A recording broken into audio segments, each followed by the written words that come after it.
নমস্কার, 5:05 শুরুতে breaking news আসছে মেডিকেল কলেজ থেকে। কারণ মেডিকেল কলেজে ডিনকে সরানো হলো। কলকাতা মেডিকেল কলেজের dean of students affairs doctor Manab নন্দীকে সরানো হলো। কিন্তু কেন সরানো হলো? মানব নন্দীর বিরুদ্ধে কি অভিযোগ? আমার সঙ্গে রয়েছেন আমার প্রতিনিধি অভিজিৎ। সরাসরি অভিজিতের সঙ্গে একবার কথা বলবো। অভিজিৎ, কলকাতা মেডিকেল কলেজের ডিন ডক্টর মানব নন্দীকে সরিয়ে দেওয়া হলো কেন? তার বিরুদ্ধে কি অভিযোগ?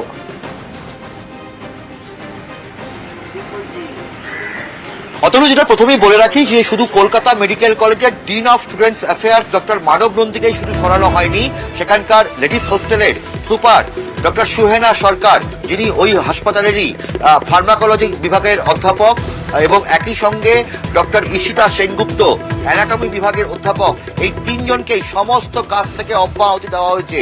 কারণ যে অভিযোগ উঠেছিল, মেডিকেল কলেজেরই এক ছাত্রী হাসপাতালে অভিযোগ করেছিলেন যে হোস্টেল পেতে গেলে তৃণমূল ছাত্র পরিষদ করতে হবে, এই মর্মে হুমকি দিয়েছিলেন এরা প্রত্যেকেই। এবং ডক্টর সুহেনা সরকার, যিনি লেডিস হোস্টেলের সুপার ছিলেন, তিনি বারবার করে হুমকি দিয়েছিলেন যে যদি হোস্টেলে থাকতে হয় তাহলে হোস্টেল পেতে গেলে তৃণমূল ছাত্র পরিষদের সদস্য হতে হবে। এবং এই নিয়েই ওই ছাত্রী অভিযোগ করেন এবং তারপরে তদন্ত কমিটি গঠন হয় এবং সেই তদন্ত কমিটির রিপোর্ট আজকে জমা পড়ে। এবং সেই রিপোর্টে যেটা বলা হয় যে ডক্টর মানব নন্দী, যিনি ডিন ছিলেন কলকাতা মেডিকেল কলেজ হাসপাতালের, তাকে সরিয়ে দেওয়া হলো এবং তার পরিবর্তে কমিউনিটি মেডিসিন বিভাগের অধ্যাপক ডক্টর অরূপ চক্রবর্তীকে নতুন ডিন করা হলো। এবং ডক্টর সুহেনা সরকার, যিনি লেডিস হোস্টেলের সুপার এবং ফার্মাকোলজি বিভাগের অধ্যাপক, এবং ডক্টর ঈশিতা সেনগুপ্ত, যিনি ডিন অফ স্টুডেন্টস অ্যাফেয়ার্সের সঙ্গে যুক্ত ছিলেন, তাদের প্রত্যেককে, ডক্টর তপন নস্কর, যিনি গাইনি বিভাগের অধ্যাপক ছিলেন, তাদের প্রত্যেককে তাদের কাছ থেকে অব্যাহতি দেওয়া হলো। কারণ তদন্ত কমিটি যেটা মনে করেছে যে কাজটা হয়েছে সেটা ছাত্রছাত্রীদের পরিপন্থী এবং হাসপাতালের কোনো পদে থেকে, ডিন অফ স্টুডেন্টস অ্যাফেয়ার্সের পদে থেকে কেউ কোনোদিন এরকম হুমকি দিতে পারে না। এবং এই কাজটি অত্যন্ত পরিপন্থী হয়েছে, ছাত্রদের পরিপন্থী হয়েছে, এবং সেই কারণেই এদের প্রত্যেককে তাদের পদ থেকে সরিয়ে দেওয়া হলো। এবং কলকাতা মেডিকেল কলেজের যিনি ডিন ছিলেন ডক্টর মানব নন্দী, তাকে সরিয়ে নতুন ডিন করা হলো ডক্টর অরূপ চক্রবর্তী, সেখানকারই কমিউনিটি মেডিসিন বিভাগের অধ্যাপককে। অভিজিৎ, এই অভিযোগ তো অত্যন্ত গুরুতর অভিযোগ, এবং এই গুরুতর অভিযোগ যখন আনা হচ্ছে, সেই অভিযোগ খতিয়ে দেখার পরে তারপরে সিদ্ধান্ত নেওয়া হলো, সরিয়ে দেওয়া হলো এই তিনজনকে। এবার যে ছাত্রী অভিযোগ করেছিলেন তিনি নিশ্চয়ই একা নন, আরো অনেকেই নিশ্চয়ই এই অভিযোগে সায় দিয়েছেন বা অভিযোগ করেছেন। তারা কি খুশি? তারা কি বলছেন?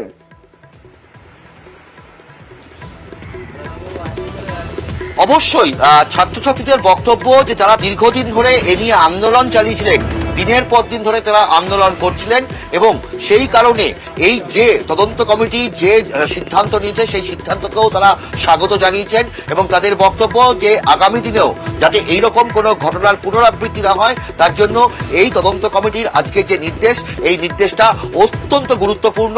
এবং এখানে এই তদন্ত কমিটি আজকে যে সিদ্ধান্ত নিয়েছে যে ডিন অফ স্টুডেন্টস অ্যাফেয়ার্স থেকে শুরু করে লেডিস হোস্টেল সুপার থেকে শুরু করে সেখানকার আরো দুজন অধ্যাপক অধ্যাপিকাকে তাদের পদ থেকে সরিয়ে দেওয়া হলো, সেটা অত্যন্ত গুরুত্বপূর্ণ সিদ্ধান্ত।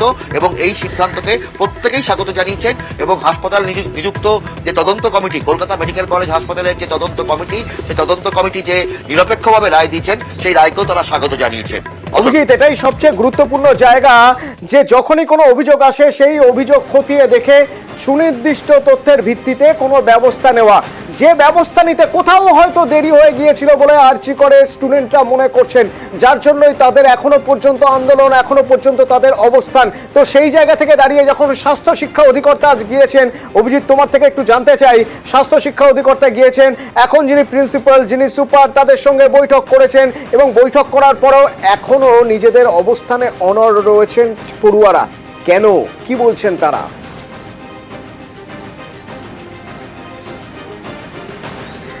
অতনু, আরজিকর হাসপাতালের যে আন্দোলনকারী ছাত্রছাত্রীরা তারা নয়, এবং তাদের সঙ্গে রাজ্যের বিভিন্ন সরকারি বেসরকারি হাসপাতালের চিকিৎসক পড়ুয়ারা রয়েছেন, এবং তাদের বক্তব্য যে তারা এখনো সুবিচার পায়নি। গত 9ই আগস্ট এই আরজিকর হাসপাতালে যে ঘটনা ঘটে, সেই ঘটনার পরিপ্রেক্ষিতে তারা প্রকৃত বিচার চাইছেন এবং আসল দোষীদের তারা শাস্তি চাইছেন। এবং সিবিআই তদন্ত যেভাবে এগোচ্ছে, সেই তদন্তের অগ্রগতি রিপোর্ট তারা জানতে চাইছেন। কি অগ্রগতি হলো এবং একই সঙ্গে এই আরজিকর হাসপাতাল সহ রাজ্যের বিভিন্ন সরকারি বেসরকারি হাসপাতালগুলোতে যে অনিয়ম যে বেনিয়ম হয় বিভিন্নভাবে, যেখানে হাউস স্টাফশিপ ইন্টার্নশিপের ক্ষেত্রে যেভাবে টাকার বিনিময়ে এই হাউস স্টাফশিপ এবং ইন্টার্নশিপ দেওয়া হয়, যে অভিযোগগুলো তারা তুলেছিলেন সেই দাবিগুলো এবং একই সঙ্গে তাদের নিরাপত্তাজনিত সমস্ত দাবিগুলো যদি পূরণ হয় তবেই তারা কর্মবিরতি প্রত্যাহার করবেন, সেই হুঁশিয়ারি তারা দিয়েছেন। তবে একই সঙ্গে তারা বলেছেন যে আজকে যে বৈঠক হয়েছে রাজ্যের স্বাস্থ্য শিক্ষা অধিকর্তা, কলেজের প্রিন্সিপাল, কলেজের এমএসভিপি, তাদের প্রত্যেকের সঙ্গে যে বৈঠক হয়েছে সেই বৈঠক অত্যন্ত সদর্থক ভঙ্গিতে হয়েছে এবং তারা এই মুহূর্তে জেনারেল বডি মিটিং করছেন এবং সেই জেনারেল বডি মিটিংয়ে রাজ্যের বিভিন্ন মেডিকেল কলেজের ছাত্রছাত্রীরাও থাকবেন এবং সেখান থেকেই তারা সিদ্ধান্ত নেবেন যে আগামী দিনে কি কর্মসূচি হতে চলেছে, তাদের আন্দোলনের কি রূপরেখা হতে চলেছে এবং একই সঙ্গে তারা কর্মবিরতি প্রত্যাহার করবেন কিনা সেই বিষয়ে তারা সিদ্ধান্ত নেবেন। তবে রাজ্যের স্বাস্থ্য শিক্ষা অধিকর্তা কৌস্তব নায়ক তিনি যেটা জানিয়েছেন যে আলোচনা অত্যন্ত ফলপ্রসূ হয়েছেন এবং তারা আশাবাদী, স্বাস্থ্য দপ্তর আশাবাদী যে খুব দ্রুত আন্দোলনকারী ছাত্রছাত্রীরা তারা কাজে যোগ দেবেন এবং রাজ্যের সমস্ত জায়গাতে সরকারি বেসরকারি হাসপাতালগুলোতে স্বাভাবিক পরিবেশ সৃষ্টি হবে। এই বিষয়ে তারা অত্যন্ত দ্রুত পদক্ষেপ গ্রহণ হবে, এই বিষয়ে তারা আশাবাদী। তবে ছাত্ররা এই মুহূর্তে জিবি করছে এবং সেখান থেকেই তারা সিদ্ধান্ত গ্রহণ করবেন আগামী দিনের রূপরেখা কি হবে আন্দোলনে এবং একই সঙ্গে তারা কর্মবিরতি প্রত্যাহার করবেন কিনা। অতএব ধন্যবাদ অভিজিৎ। স্বাস্থ্য শিক্ষা অধিকর্তা তিনি কি বলছেন এই প্রসঙ্গে একবার শুনবো এবং আন্দোলনরত ছাত্ররা তাদের তরফ থেকে কি বলা হচ্ছে। ওদেরও যা বলার ছিল বললো, আমরা শুনে এবং ওরা নোট করে দিয়ে দিল। এবার যে আমরা স্বাস্থ্য মিটিংয়ে বসবো, তারপর ওদিকে জানাবো। দাবি মেনলি সবই সিকিউরিটি রিলেটেড। আচ্ছা, হোস্টেলে বলো, হসপিটালে বলো, সব জায়গায় সিকিউরিটি। আশা করছি সিকিউরিটি পরিষেবা স্বাভাবিক শিগগিরই কাটবে। আজকে ডিএমই স্যার এসেছিলেন, আমাদের সাথে দেখা করতে চেয়েছিলেন। তাতে প্রিন্সিপাল স্যার ছিলেন, এমএসবিপি স্যার ছিলেন। কাজে ফেরা নিয়ে কর্তৃপক্ষের সাথে স্পেসিফিক কোনো আলোচনা হয়নি। আমরা আমাদের বলেছি যে মূলত যেটা আমাদের ডিমান্ড বিচার চাই, তাতে আমাদের যে কাজে যদি ফিরতে হয় তাহলে যে সেফটি সিকিউরিটির প্রশ্ন থাকছে, এই ঘটনার মোটিভ কি ছিল, কারা জড়িত, তারা তো এখনো প্রকাশ্যে ঘুরে বেড়াচ্ছে। এই জায়গা থেকে তদন্তের গতি প্রকৃতি কি, এই নিয়ে স্বাস্থ্য ভবন সিবিআইয়ের সাথে কথা বলুক এবং সেখান থেকে যদি কংক্রিট কিছু রূপরেখা উঠে আসে তাহলে আমাদেরকে জানা। স্বাস্থ্য ভবন যদি মনে করে যে কর্মবিরতির কথা ফিরতে হয়, তাহলে আমরাও সত্যিকারেরই তাই আমরাও ফিরতে চাই, তাহলে সেই জায়গা থেকে সুনির্দিষ্ট পদক্ষেপ তারা জানা। এই মুহূর্তের আরো তিনটি গুরুত্বপূর্ণ খবরের একটি হলো সিজিও কমপ্লেক্সে কি হচ্ছে, সেখানে পলিগ্রাফ টেস্ট হচ্ছে এবং এই যে আরজিকরের পর এবার প্রত্যেকটা মেডিকেল কলেজ এবং হাসপাতালের নিরাপত্তা ব্যবস্থা ঢেলে সাজানো হবে। কিভাবে সাজানো হবে অত্যন্ত গুরুত্বপূর্ণ একটা জায়গা, কারণ এখনো পর্যন্ত যা হিসেব পাওয়া যাচ্ছে তাতে প্রচুর পরিমাণে ক্লোজ সার্কিট ক্যামেরা কিনতে হবে। আরো একটা গুরুত্বপূর্ণ দিক, শহর কলকাতা জলে ভাসছে বৃষ্টিতে। আগামীকাল পরশু ভারী বৃষ্টির সম্ভাবনা রয়েছে। এরকম একটা জায়গায় আবহাওয়া দপ্তর কি বলছেন শোনাবো আপনাদের বিরতির পর, সঙ্গে থাকুন। और ये धोनी की हुई जी गजब ग्रिप कैसे SRMB जैसे SRMB TMT बार की विंग ग्रिप टेक्नोलॉजी सीमेंट के साथ बनाए मजबूत पकड़। Grip is important.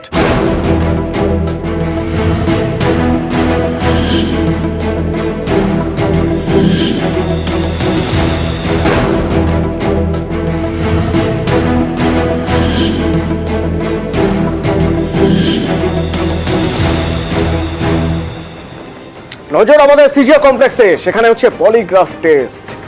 তো ভিতর থেকে কি খবর পাওয়া যাচ্ছে, আজ নবম দিনের জন্য, আজ ছিল 9th ডে সন্দীপ ঘোষের সিজিও কমপ্লেক্সে যাওয়ার। তো আজকে সিজিও কমপ্লেক্সে পলিগ্রাফ টেস্ট হচ্ছে। কাদের কাদের পলিগ্রাফ টেস্ট হচ্ছে এবং ভিতর থেকে কি খবর পাওয়া যাচ্ছে, অনুপ প্রতিনিধি সিজিও কমপ্লেক্স থেকে সরাসরি আমার সঙ্গে রয়েছেন। অনুপ, কি খবর পাচ্ছি ভিতর থেকে?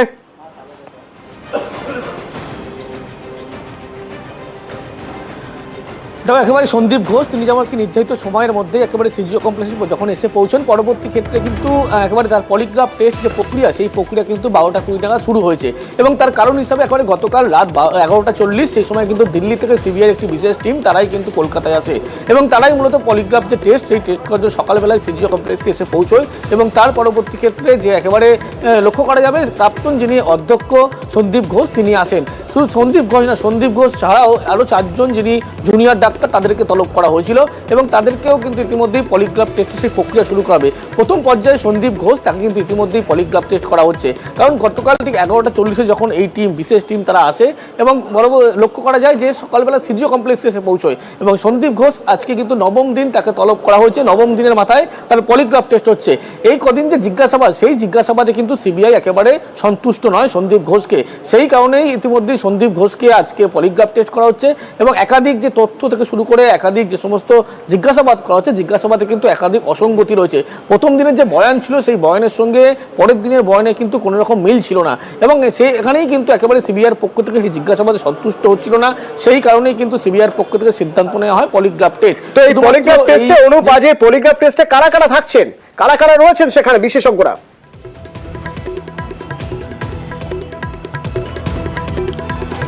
তো দিল্লি থেকে একটি বিশেষজ্ঞ বিশেষ টিম তারা কিন্তু এসছে এবং অ্যানালিস্ট ডিপার্টমেন্ট থেকে শুরু করে বিভিন্ন যে আধিকারিক তারা কিন্তু এই ডিপার্টমেন্ট তদন্ত একেবারে যে প্রক্রিয়া, সেই প্রক্রিয়া যেমন ছিলেন এবং সেখানে তদন্তকারী আধিকারিক আয়ো এবং তদন্তকারী যিনি ইনভেস্টিগেশন চার্জে আছেন তিনি কিন্তু এই যখন পলিগ্রাফ টেস্ট চলছে সেখানে আছেন এবং গোটা যে পলিগ্রাফ টেস্ট যে প্রক্রিয়া, সেই প্রক্রিয়ার ক্ষেত্রে লক্ষ্য করা যায় প্রথমে যখন পলিগ্রাফ টেস্ট করা হয় একাধিক শারীরিক পরীক্ষা নিরীক্ষা করা হয়, তারপরেই কিন্তু এই পলিগ্রাফ টেস্ট যেহেতু করা হয় প্রথমে একটি প্রশ্ন, কমন প্রশ্ন তাকে করা হয়ে থাকে, পরবর্তী ক্ষেত্রে যখন তিনি জিজ্ঞাসাবাদে সম্মতি বা জিজ্ঞাসাবাদে এই পলিগ্রাফ টেস্ট, এই পলিগ্রাফ টেস্ট ঠিক কিভাবে হয়, এই পলিগ্রাফ টেস্ট ঠিক কিভাবে হয় চট করে আপনাদের একবার আমরা দেখিয়ে রাখতে চাইবো পলিগ্রাফ টেস্ট কতটা গুরুত্বপূর্ণ, কতটা তাৎপর্যপূর্ণ। আরজি করে মহিলা চিকিৎসককে ধর্ষণ, খুন, গ্রেফতার সিভিক ভলান্টিয়ার সঞ্জয় রায়। তার বয়ানে সিবিআই নানা অসঙ্গতি পেয়েছে বলে দাবি। এই পরিস্থিতিতে কেন্দ্রীয় গোয়েন্দাদের হাতিয়ার পলিগ্রাফ টেস্ট।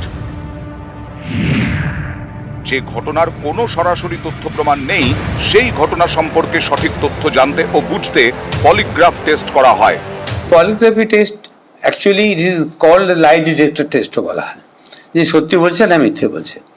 ওকে, দিয়ে অনেকটাই আন্দাজ করা যায় এবং তদন্তের পক্ষে খুব হেল্পফুল জিনিস এটা একটা। যেখানে আমরা বিব্রত হয়ে পড়েছি, আমরা বুঝতে পারছি না তিনি কথা ঘোরাচ্ছেন, যিনি হোক, যে ডাক্তার হোক বা অপরাধী হোক, যেই হোক, কথা ঘোরাচ্ছেন, বারে বারে একে কথা বলছেন, উল্টোপাল্টা কথা বলছেন, তার কথার সঙ্গে অসঙ্গতি থাকছে এবং তিনি বলছেন আমি সত্যি কথা বলছি। এইখানটাতে সে কিন্তু তার অতটা করা সম্ভব হবে না। পলিগ্রাফ টেস্টের জন্য আদালত এবং সংশ্লিষ্ট ব্যক্তির অনুমোদন দরকার। আরজি করের ঘটনায় পলিগ্রাফ টেস্টের জন্য আদালতের অনুমতি আগেই পেয়েছিল সিবিআই। শুক্রবার সম্মতি দিয়েছে অভিযুক্ত সঞ্জয় রায়। পলিগ্রাফ টেস্টে সাধারণত কাউকে অর্ধচেতন করে বিভিন্ন তথ্য জানার চেষ্টা করা হয়। শরীরে নির্দিষ্ট পরিমাণ ওষুধ প্রয়োগ করা হয়। শারীরিক অবস্থার যাতে অবনতি না হয় সেদিকে নজর রাখা হয়। শারীরিক ও মানসিক অবস্থার বিচার করে কতটা ওষুধ প্রয়োগ হবে তা ঠিক হয়। নির্দিষ্ট প্রশ্ন করে উত্তর খোঁজার চেষ্টা চলে। যখন দেখা যায় বুদ্ধিমত্তার প্রয়োগ ঘটিয়ে মিথ্যে উত্তর দিতে পারছে না, তখন সংশ্লিষ্ট ব্যক্তিকে নির্দিষ্ট প্রশ্ন করা হয়। যে উত্তরের মাধ্যমে ঘটনা সম্পর্কে বিশদে জানা যায় সেই উত্তর পেতে নির্দিষ্ট প্রশ্ন করা হয়। এটা 3টে টেস্ট আছে সাধারণত হয়, pre test, test, post test. মানে পরীক্ষার আগে তার কিছু ইন্টারভিউ নেওয়া হয়। মিড টেস্ট মানে টেস্ট যখন হচ্ছে একই প্রশ্ন 3বার করে করা হয় এবং পোস্ট টেস্ট সেখানে একই প্রশ্ন 3বার করে করা হয়। এগুলো করে ক্যালকুলেশন করে তারপরে স্কোর দেখা হয়। পলিগ্রাফ টেস্টের রিপোর্টের ভিত্তিতে তদন্ত এগিয়ে নিয়ে যাওয়া যায়। অপরাধী মিথ্যে বলছে কিনা তা বোঝা যায়। কেউ মিথ্যে বললে সাধারণত তার হৃদস্পন্দন, রক্তচাপ, পালস রেটের পরিবর্তন হয়। অনেকে ঘামতে শুরু করেন। এই টেস্টের মধ্যে দিয়ে 4টে জিনিস মূলত আমরা দেখি।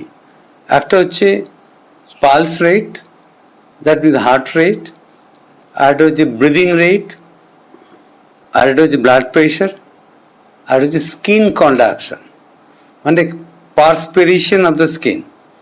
পার্সপিরেশন অফ দ্য স্কিন মানে আপনারা জানেন skin is the mirror of mind. তার মানে আমরা যখনই যেন অপরাধ করি, ভয় পাই, ঘাম হয়, ইয়ে হয়, মুখ ধরপড় করে।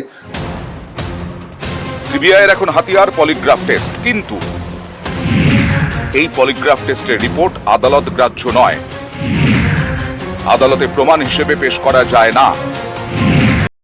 তবে পলিগ্রাফ টেস্ট থেকে তদন্তের সূত্র মিলতে পারে,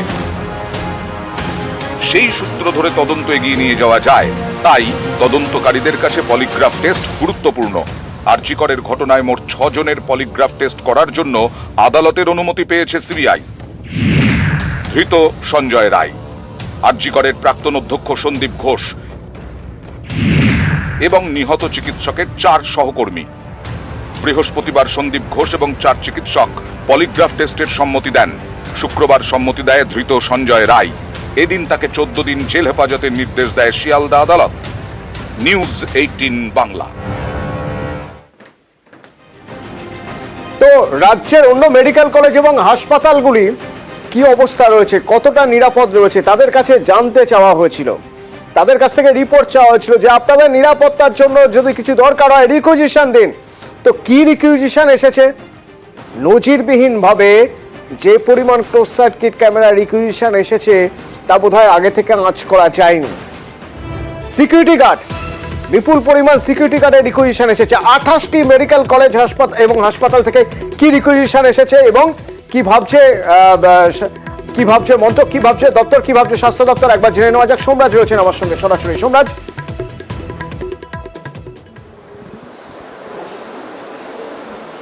হ্যাঁ দেখো, রাজ্য স্বাস্থ্য দপ্তরের তরফে আরজি করের এই ঘটনার পর বিভিন্ন মেডিকেল কলেজ ও হাসপাতাল ও ইনস্টিটিউটগুলির কাছ থেকে জানতে চাওয়া হয়েছিল নিরাপত্তার জন্য এই যে 5টি প্যারামিটার, অর্থাৎ 5টি প্যারামিটার হচ্ছে কত পরিমাণ সিসিটিভি লাগবে, কত সংখ্যক রেস্টরুমের প্রয়োজন, কত সংখ্যক টয়লেটের প্রয়োজন, কতগুলো লাইটের প্রয়োজন এবং কত সংখ্যক সিকিউরিটি গার্ডের প্রয়োজন। এই 5টি প্রশ্ন করা হয়েছিল বিভিন্ন মেডিকেল কলেজ ও হাসপাতালগুলিকে। রাজ্যের 28টি সরকারি মেডিকেল কলেজ ও হাসপাতাল ও ইনস্টিটিউটের তরফে যে রিপোর্ট স্বাস্থ্য দপ্তরে পাঠানো হয়েছে সেই রিপোর্ট ইতিমধ্যে নবান্নও পাঠিয়ে দিয়েছে স্বাস্থ্য দপ্তর। যেটা দেখা যাচ্ছে যে এই 28টি মেডিকেল কলেজ, হাসপাতাল ও ইনস্টিটিউট মিলিয়ে প্রায় 7,000 সিসিটিভি রিকুইজিশন এসেছে। অনেক মেডিকেল কলেজ হাসপাতালেই সিসিটিভি রয়েছে, কিন্তু তারা মনে করেছে আরো সিসিটিভির সংখ্যা বাড়ানো উচিত। আবার অনেক মেডিকেল কলেজ ও হাসপাতালে সিসিটিভি নেই, সেই জন্য তারা কোথায় কোথায় সিসিটিভি মোতায়েনের প্রয়োজনীয়তা দেখছে তার বিস্তারিত উল্লেখ করে স্বাস্থ্য দপ্তরকে রিপোর্ট পাঠিয়েছে।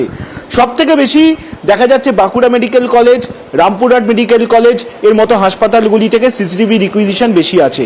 শুধু সিসিটিভি নয়, রেস্ট রুম, যে রেস্ট রুম নিয়ে জুনিয়র ডাক্তাররা সব থেকে বেশি অভিযোগ জানিয়েছিল, সেই রেস্ট রুমের যে রিকুইজিশন দেখা যাচ্ছে প্রায় 900টির কাছাকাছি এই 28টি মেডিকেল কলেজ ও হাসপাতাল মিলিয়ে।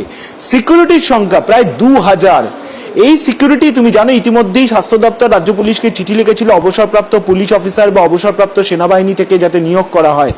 2000 সংখ্যাটি রিকুইজিশন করা হয়েছে। এবারে যেটা প্রশ্ন আসে যে এটাকে কিভাবে কার্যকরী করবে রাজ্য সরকার।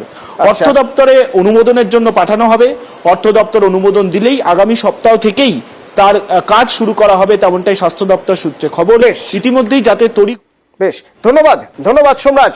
আবহাওয়ার খবরে নজর রাখতেই হবে, তার কারণ আবহাওয়া দপ্তর যে খবর দিচ্ছে তাতে ঘূর্ণাবর্ত এবং আগামীকাল আজ এবং আগামীকাল নিম্নচাপ আর ঘূর্ণাবর্তের জোড়া ফেলার ফলে দক্ষিণবঙ্গে ভারী বৃষ্টি হবে। মঙ্গলবার পর্যন্ত দক্ষিণে বৃষ্টি চলবে। কলকাতায় ভারী বৃষ্টিতে বিভিন্ন এলাকা জলমগ্ন। মৎস্যজীবীদের জন্য কি রয়েছে, মৎস্যজীবীদের জন্য কি দাবি রয়েছে, কি রয়েছে এবং পাহাড়েও ভারী বৃষ্টির পূর্বাভাস রয়েছে। আবহাওয়া দপ্তর কি বলছে শুনো। 26 তারিখ পর্যন্ত আমাদের সব দক্ষিণবঙ্গের সব জেলাতেই প্রায় সর্বত্রই হালকা থেকে মাঝারি বৃষ্টিপাত, তার সঙ্গে ভারী থেকে অতি ভারী বৃষ্টিপাতের সম্ভাবনা আছে। যেমন আগামী 24 ঘন্টায় ভারী থেকে অতি ভারী বৃষ্টিপাত সম্ভাবনা নর্থ সাউথ 24 পরগনা আর আমাদের উত্তর আর দক্ষিণ 24 পরগনা দুটোতেই, আর পূর্ব পশ্চিম মেদিনীপুর। আর ভারী বৃষ্টিপাতের সম্ভাবনা হাওড়া, হুগলি, কলকাতা, বাঁকুড়া, ঝাড়গ্রাম, পূর্ব পশ্চিম বর্ধমান, পুরুলিয়া। আর সব জেলাতেই বজ্রবিদ্যুৎ সহ হালকা থেকে মাঝারি বৃষ্টিপাত প্রায় সর্বত্রই হবে। ভারী বৃষ্টির পূর্বাভাস রয়েছে। ঠিক এরকম অবস্থায় কলকাতা জলমগ্ন হয়ে রয়েছে। তো কন্ট্রোল রুমে মেয়র ফিরহাদ হাকিম কন্ট্রোল রুমে কিভাবে কন্ট্রোল করা হচ্ছে, কিভাবে কলকাতার জলমগ্ন পরিস্থিতি সামলানো হবে। পুরসভার আধিকারিকদের সঙ্গে বৈঠক করছেন মেয়র। পরিস্থিতি দেখতে পুরসভার কন্ট্রোল রুমে মেয়র রয়েছেন এবং ভারী বৃষ্টির যেহেতু পূর্বাভাস, সেক্ষেত্রে আজ এবং আগামীকাল কিভাবে কন্ট্রোল রুম থেকে কাজ করা হবে, পুরসভা কিভাবে কাজ করবে তা নিয়ে ইতিমধ্যেই পুরসভার আধিকারিকদের সঙ্গে বৈঠকে বসেছেন মেয়র ফিরহাদ হাকিম।